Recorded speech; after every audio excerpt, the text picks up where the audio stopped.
This is the bug. Hello, resistors. It's bug time. Are you all sitting comfortably? No?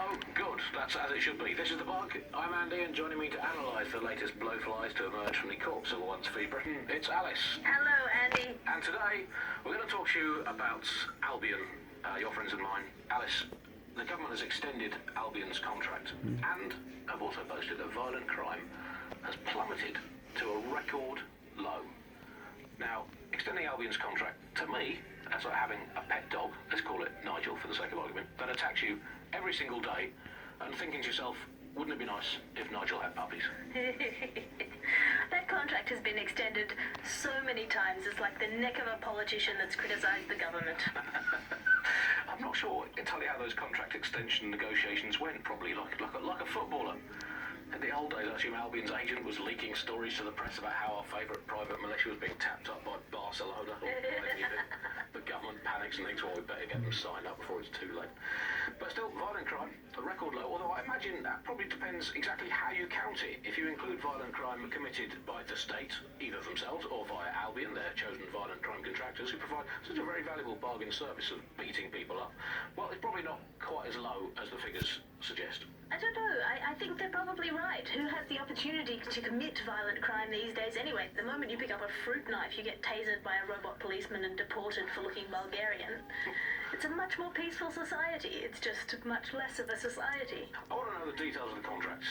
Alice, I mean, are they paid per dissident duffed up? Is it a set rate for each extrajudicial state mugging? And what is that rate? What do you think? Well, they certainly look like they're trying to hit a quota of some kind. But what is the set rate? Is it, 99.95 cryptos bargain? Seems very reasonable indeed. I imagine they don't ask too much anyway, because it's just so nice to get paid for doing your hobby anyway, isn't it? I imagine it doesn't even feel like work. I mean, who needs violent crime anymore anyway? You know, you can just starve to death without even starting a gang war. We do have to ask exactly what does the Prime Minister make of all this. Let's ask him. Oh, I hope they pick up. Hello, you're through to number 10 Downing Street. Hello, is the Prime Minister there, please? Let me just check. Sorry, you've missed him. I'm afraid he's popped out for the decade. Oh, never mind. Is there anyone else I can talk to? Yes, of course. There's a shady cabal of vested interests who control him and prop him up in power. Great, I'll have a chat with them then. Oh, Andy, remember when you could get away with prank calls without people coming round to your house to beat the shit out of you?